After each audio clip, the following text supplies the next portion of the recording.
AMFM 247.com. You're also hearing us here on KFRK in Denver as well. We have got a tremendous guest joining us today here on our program. And Dr. Faust joins us today. So, Doctor, tell us a little bit about yourself, my friend. Well, I am a psychologist, been in practice for about 30 years. Just wrote a book, Fix Yourself Handbook. It's doing really well. So I'm out there promoting it, and you're the order of the day. Well, you've got a master's degree in psychology. You've been in private practice for over 30 years. Why did you decide to write this book, my friend? Well, you know, I've been doing this for 30 years, and you come on to things in your practice that work for you. And I started working with different processes that help people get their lives in order, and put a whole program together around it. I've been using it for about 20 years now. It's done a lot of good work for a lot of good people. So we decided to put it into a book format and get it out there and see if let a whole lot of people in on the program. Fantastic. So this book, tell us a little bit about the writing process to bring this book to life, my friend. Yeah, when you start writing a book, or at least you plan to do it, you're doing a whole lot of research first if you're doing what you're supposed to do. So I looked at all the various people that I wanted to connect with, and really just men and women, all walks of life, from around 20 to 60 or 65 or so, are reading the book. Then you talk about a design, and what I saw was that people are not looking to read long, drawn-out paragraphs anymore. Yes, they want the yes. meat of it. And self-help books tend to be long and drawn out. So the chapter design now is, present a problem, give 3 or 4 pages about what that problem's about, so we can give people good background into what we're talking about, and then go right into the steps that are necessary to fix the problem. As opposed to doing 2 or 3 or 4 problems like most self-help books do. There are 26 chapters, so 26 problems, and we use all the various processes to help people get to it, but we give them the advice, instead of just saying, gee, you should love yourself, that kind of stuff. We put the steps in there. This is if you do it this way, you're going to get to that. And then they can use the book as a reference book. I wanted them to be able to do that also, so they can go back and check themselves and do some fixing when things get off track a little bit. Fantastic. We have got a tremendous guest with us today. He joins us live here on our big program, and this book, the Fix Yourself Handbook, is now available. What's been some of the reviews and feedback you've gotten on this book so far? You know what? You write a book and you say, well, I hope it's going to get out there and help people, and then people start finding it, and the reviews have been fantastic. All 4 and 5 star reviews. It's won 3 awards, major awards. And the reaction has been fantastic. Sales are now really starting to pick up, and I think I've done about 70 interviews this year since March. So we get a lot of calls. I do a lot of podcasts and interviews and television spots and all that kind of stuff. So it's really starting to take off. That's tremendous. We have got a great guest with us today. He joins us live here in our broadcast. Thank you for tuning into the big program from the KJAG Radio Studios in downtown Hutchinson, Kansas.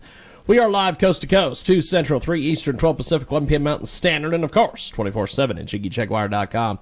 We have got a great guest with us today. Dr. Faust is with us. Now, Doctor, you have put together this incredible book, the Fix Yourself Handbook. What's been, I guess, your goal for this book? When you write something like this, the first and most important goal is that people are going to buy the book, obviously, and then they're going to work with the program.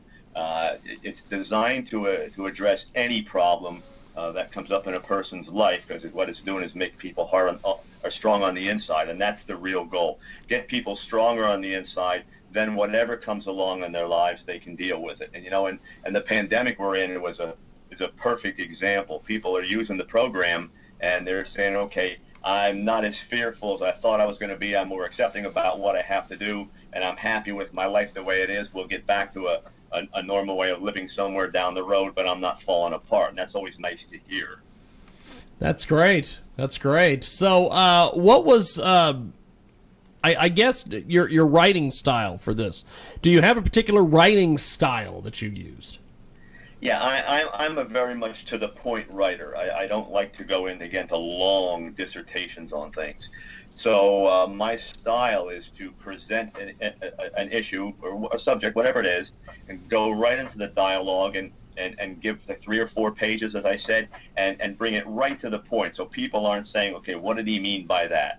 I'm very practical in the way I do things, and the book is written just that way. My writing style says, this is the issue. Here's the information. Do this. It's and the format I use actually, is something I call present, understand, and fix. And there's my writing style. I present it. I help people understand it. We get to the point that we fix it. Fantastic.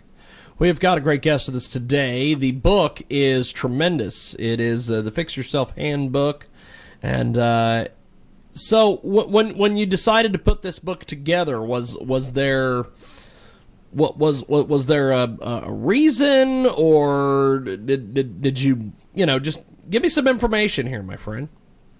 Well, again, you get to the point after 30 years, you say, okay, fine, I'm doing this in my office, I'm doing it person by person. People will come in and they'll say, you should put this into a book and put it into a format that lots of people are gonna take advantage of. And when I did, when I started to think about this, it made sense. So, I can get this out to the masses, so to speak. So, publishers were saying, we only like to go to 1 or 2 subject areas, and we want your demographic to be, well, basically just women from, Yes. I said, yeah, that's what everyone's doing. And, how about the rest of the people? We keep saying, well, men aren't so good at reading self-help books. Well, maybe if we write a couple for them, we might just get there. So we said, okay, I want to get everybody in on this. I put a program together that everyone can use. And what I'm finding is even married couples now, they're reading 1 chapter at a time, then they're going home and they're talking about it, and then they're trying to apply it. So it's that kind of thing where it is hitting all the various demographics, and people are using it, which is exactly what the publisher told me wouldn't happen. So, how do you think that this whole COVID-19 thing has affected mental health? Oh, it's a devastating situation, and primarily you can see what's happening now again. This is one of those things where we get challenged, and our way of life gets changed, and our comfort zones are violated, and we're all angry that we can't go out of the house and do whatever. So what we did is, as opposed to saying, okay, how can I work with this? Let's get us through it.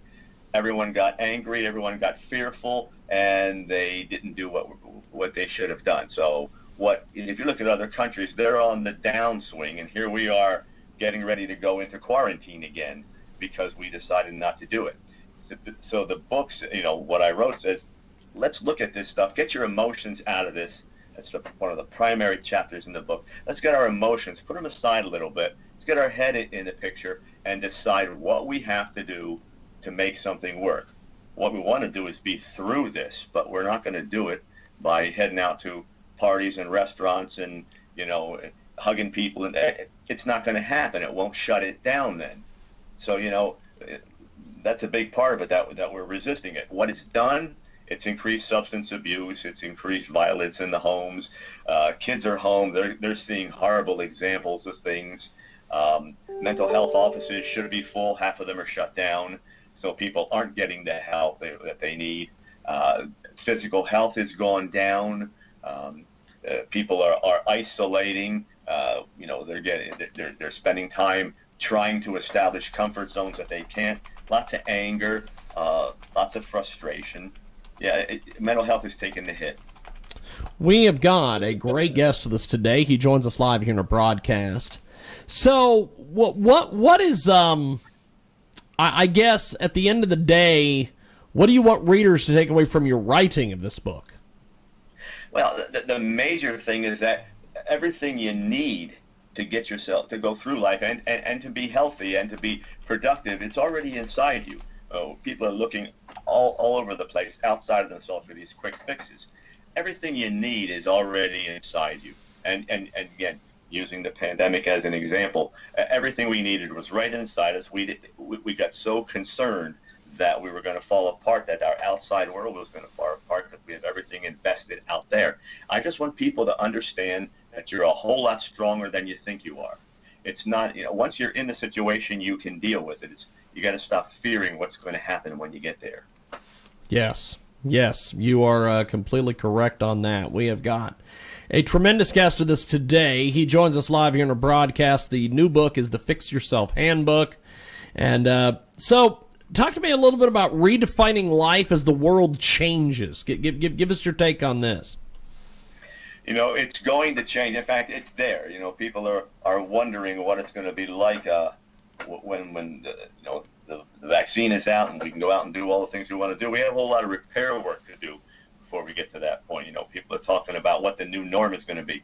The first norm is going to be repair work. It's just like, if you bomb the building and now we've got to go rebuild it and get it livable again. The economy's taking a hit. Personal health is taking a hit. People are out of jobs. A lot of businesses have closed down. We have the mental health situation to deal with. The list goes on. The first order of business is to pull together and repair that. And the other thing that has to happen is we as a nation have to pull back together. It's hard to establish a new norm and get productive and be happy if everyone's angry at each other. So the first steps we're going to take are really to get back together and start working as a unified nation and start the repair work. Then we're going to reestablish the norm.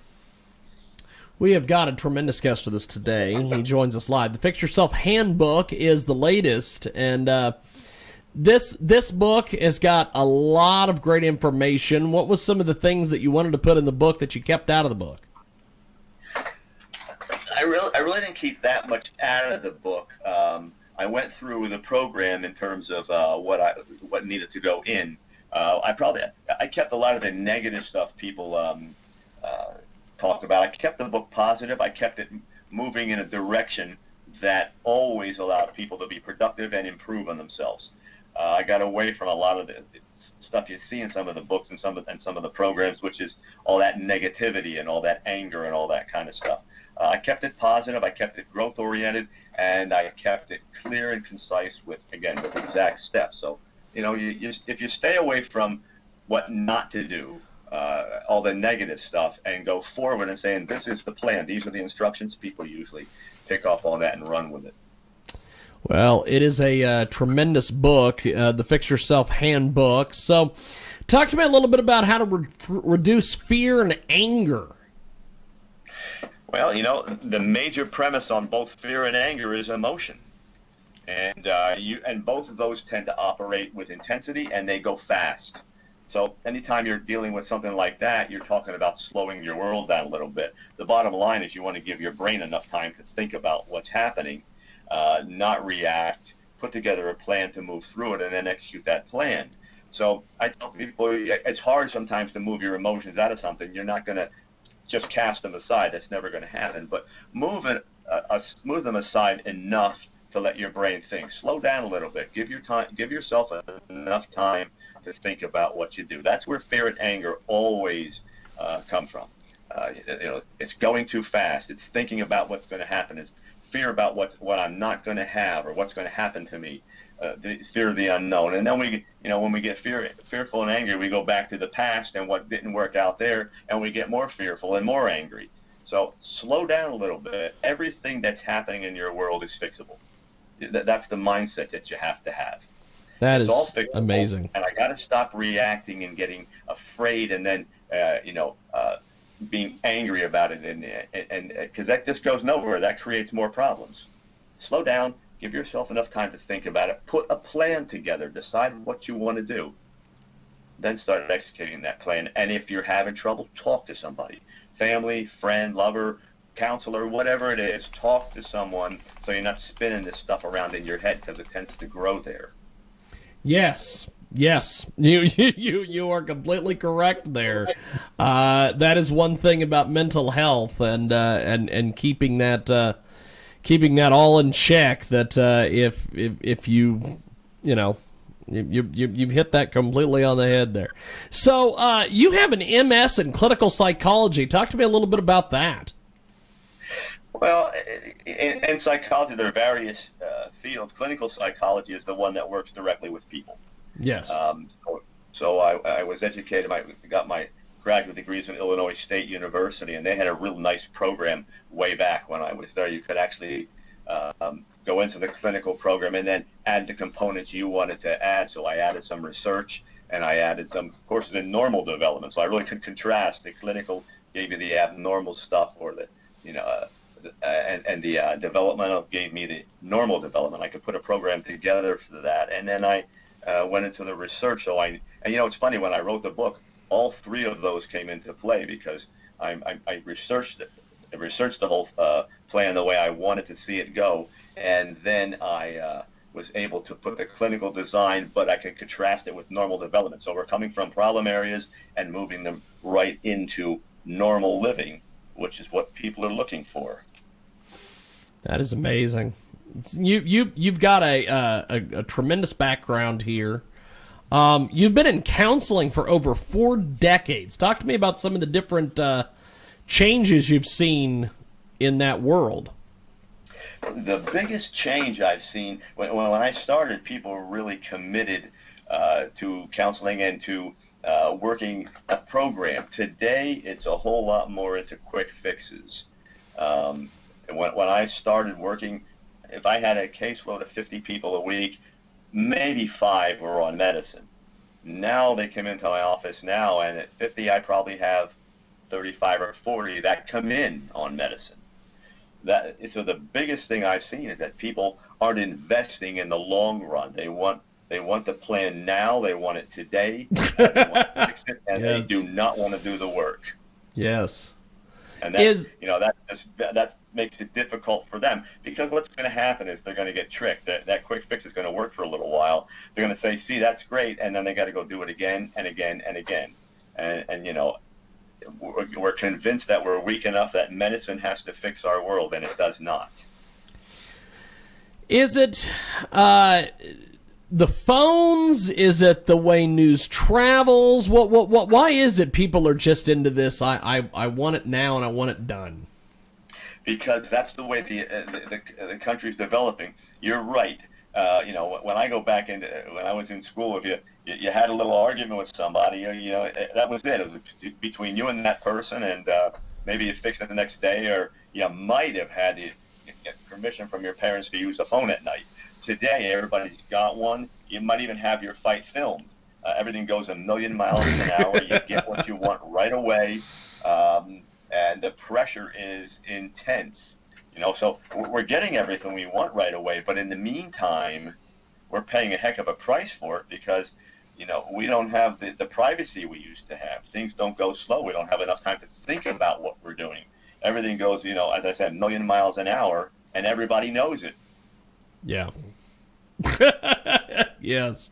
It is a tremendous guest with us today. He joins us live here on our big broadcast, the Fix Yourself Handbook. And the good doctor joins us today here in our broadcast. He's a research author. He's a clinical trainer. He's a therapist. You're a little bit of everything, my friend. You have been in private practice for over 30 years. Take me through the steps that it took to set up your practice originally. Well, for me, what I did is, and I had a plan. I wanted to get enough experience in other places so that I could bring that into a private practice. So I worked, with deaf people. I worked with kids. I worked in a prison and nursing homes, drug and alcohol facilities.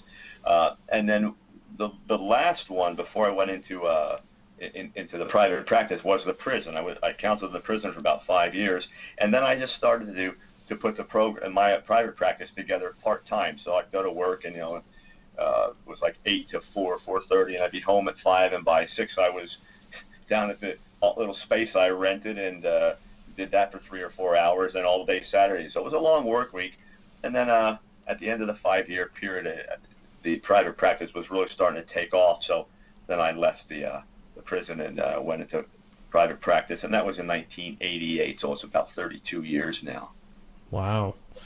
So, as far as setting up the business and putting that all together, if you had to do it all over again, would you change certain things, or would you just go the exact same route that you did? I think, I'm pretty happy with what I did. The initial stage, 5 or 6 or 7 years where I was in different places, gave me a whole lot of information about different kinds of people. And that's been invaluable as I move forward. And the practice itself, I'm one of those guys born and raised to be a counselor. That's how I'm wired. I was the kid in school everybody came to talk to.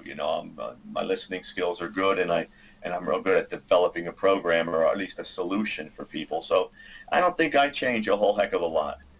That's great. That's great. Now, this book, I'm sure that you probably gave some advanced copies or anything to folks. What's been their reaction to everything?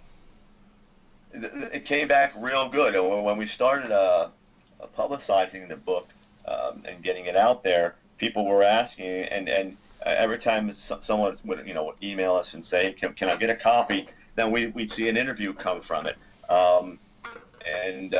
so the reaction's been great. I like the fact that they're not just getting it and skimming through it. When they're asking me questions, I can see they read the book. And as one person said, it's interesting. One of the reasons I wrote the book is I wanted to simulate a counseling experience. When you come into counseling, you might present with anxiety or anger or grief or whatever it may be. But by the time we go through everything, we'll probably identify 10 or 15 different things we can fix and help you get happy. So the book is written that way, and they picked up on it. They said, this is like going to a counselor and without ever stepping foot in the office. Gee, that's good. The other counselors in the country are going to get mad at me, but it's doing what it was supposed to do. That's great. That's great. We have got a tremendous guest with us today. He joins us live here in our broadcast. And as we wrap up here with you, my friend, what is the most important thing about your book that folks need to know about? Again, it can help you with a counseling experience. But the best thing, I think, is that if you're willing to read it and you're willing to work the program, you will yourself find a completely different way of living. You'll see that you are more productive, that you are more practical in your approach. You're willing to be a little more patient and work something that's going to be there for you for the rest of your life. And what I tell people is you got to make a decision that you're worthy enough, that you think enough of yourself so that every day of your life you're willing to do what you have to make it better. And that's completely opposite of that quick fix that says, I'm not even thinking about what I have to do to get there. Just give me that and I'll feel good for today. Be willing to invest the amount of time that it takes for you to be happy for the rest of your life.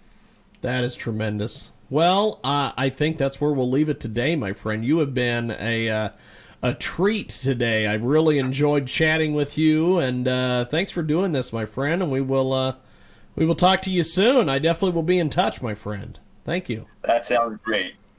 You have a great day. Appreciate it, my friend. There he goes. And we are going to take a time out when we come back here on kjagradio.com.